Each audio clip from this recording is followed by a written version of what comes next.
What's up, everybody? Derek Anderson, the DA. All right, let's talk about this Taika Waititi guy, because this cat lately has had a whole lot to say about a whole lot. He's been talking about Star Wars, and now he's talking about Thor. And you know what he said about Star Wars? You know that got to me for a little bit, because at first he said, oh, I'm just going to piss people off, right? Like, my Star Wars film is going to piss people off. But then he came back and said, yeah, I want to make a movie, a Star Wars movie, that's going to recapture the magic of the original trilogy. So it's like he's talking out of both sides of his mouth. It's like, Taika, what are you talking about, bro? Are you trying to make a good Star Wars film, or are you trying to piss people off? Like, which way are you trying to go with this? So that kind of stuff rubs me the wrong way off rip. But then he gets to this statement, okay? Now he's saying there, like, oh yeah, Thor, yeah, that was just a money job, okay? I had no interest in directing a Marvel movie. I took Thor Ragnarok because I was poor, and it was a great opportunity to feed the kids. And listen, I'm not going to ever discount somebody taking work, all right, to take care of your family. You got to do what you got to do, all right? But see, the problem is, and I'm going to get into it, it's just the lack of respect that this cat clearly has for the fans. That's really what the problem is. And honestly, it's really all of Marvel. Taika Waititi is just a symptom of a larger problem. That's it. All of these studios that own these big major franchises, Lucasfilm, Marvel, DC, Warner Brothers, Disney, you name it, all of them, okay? All of these cats, they're just like Taika Waititi. They just want to make money. They just want to make bread. And listen, we as fans don't really have an issue with that. We expect that, okay? It's a symbiotic relationship between the creatives and between the audience. You give us what we want, we'll give you what you want, all right? You give us good content, we'll give you money. That's basically the relationship, right? That's how it works. But what happens is these cats, they don't respect the fan base. They do not respect the fans. They barely respect the source material. They just want to stomp all over the source material. They don't want to stick to what the fans grew up loving. See, here's the problem, Taika. This is the thing that Taika's not understanding. You have an opportunity, all right? As he says, I got an opportunity to feed my kids because it's a huge fan base, because of its built-in fan base. They ain't paying $250 million to make your original ideas, are they, Taika? No. Well, why? Because your original ideas, there's a lot of risk that comes with that. We don't know if people are going to show up for this. We don't know if this is even going to make any money. But you know what? We slap the Marvel logo on there and we say, oh yeah, it's another Thor movie. And we automatically know there's going to be a certain group of people, they're going to come out to this thing. They're going to watch this thing because there are Marvel fans. They have a built-in fan base. It's a huge IP. That's why you got this money-making opportunity, because of the fan base. So respect the fans. That's all you got to do. Just say, okay, you know what? Obviously, I'm getting an opportunity here to do something amazing for myself, for my kids, for my family. And even if you don't have a huge background, read the comics. Like, let's get into this article because it really pissed me off.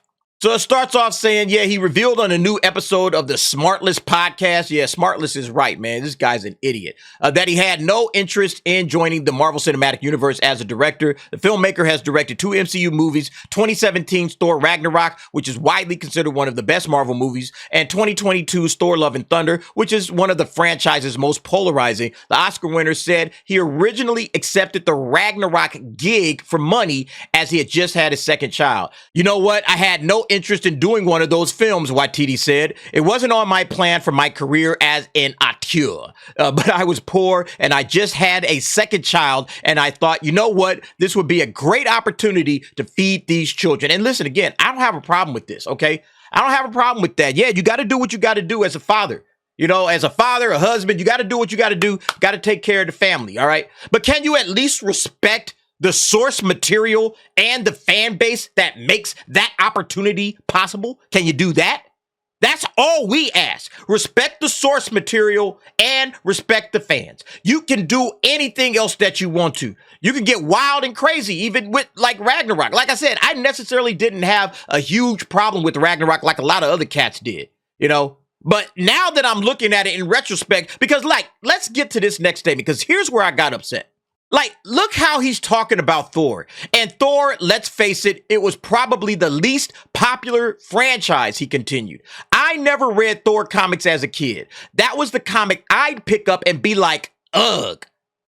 I mean, the director of the movie is saying, ugh. Did you hear Kenneth Branagh saying this shit? No.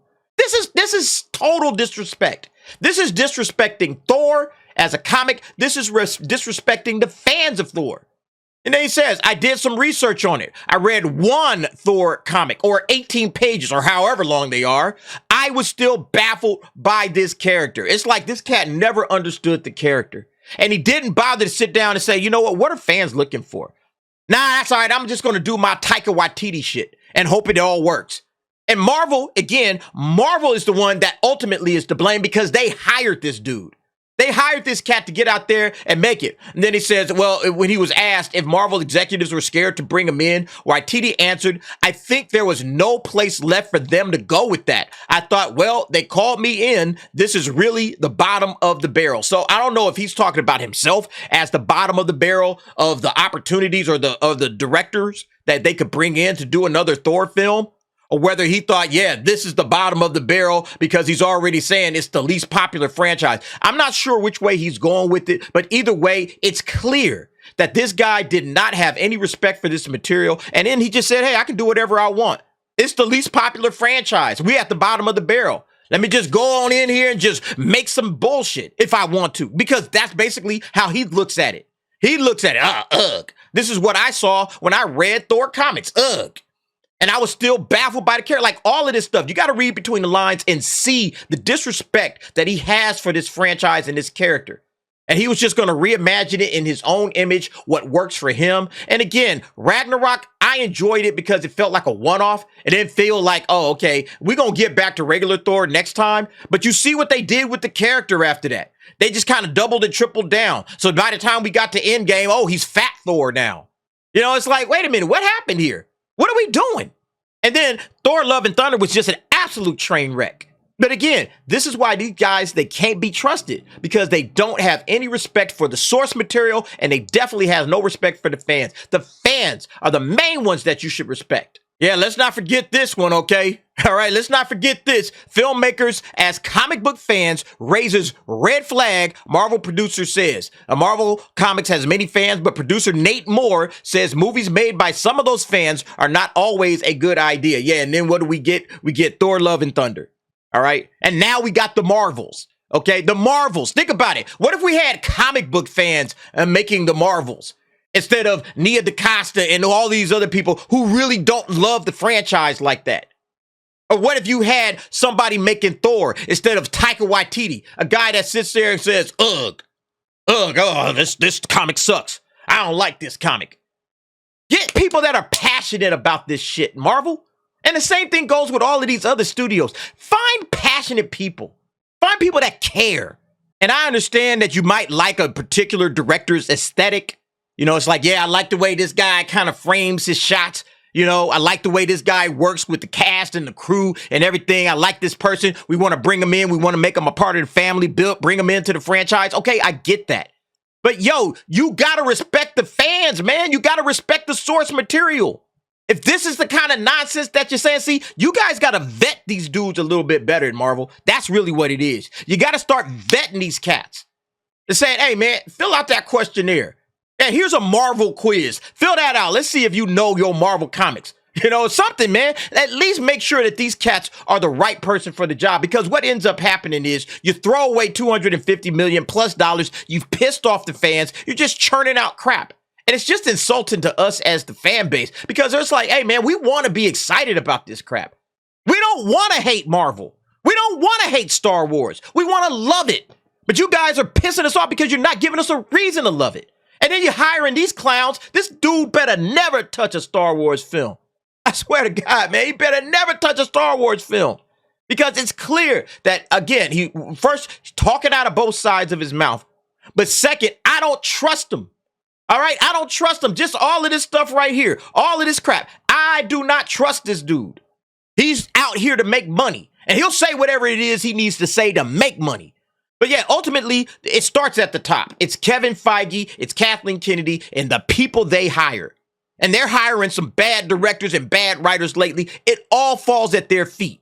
And then he says, yeah, he most likely will not return to direct another Thor movie because his slate is booked up for the next 6 years or so. I don't care if his slate was wide open. Don't let this guy anywhere around any genre, okay? Don't let him around any big franchises because he clearly doesn't know how to shut his mouth and respect the franchises. You already pissed off Star Wars fans last week. He's probably pissing off a whole lot of Marvel fans this week. And again, this guy just doesn't get it. So yeah, start vetting your directors, big franchises. Star Wars, DC, Marvel, start vetting these guys, all right? Everybody else, make sure they understand, make sure they're fans, make sure that they respect the source material. And by all means, make sure that they have respect for the fan base because it's the fans that made these big franchises big. So you got to go back to them and make sure you're doing right by the fan base. That's all it is to it.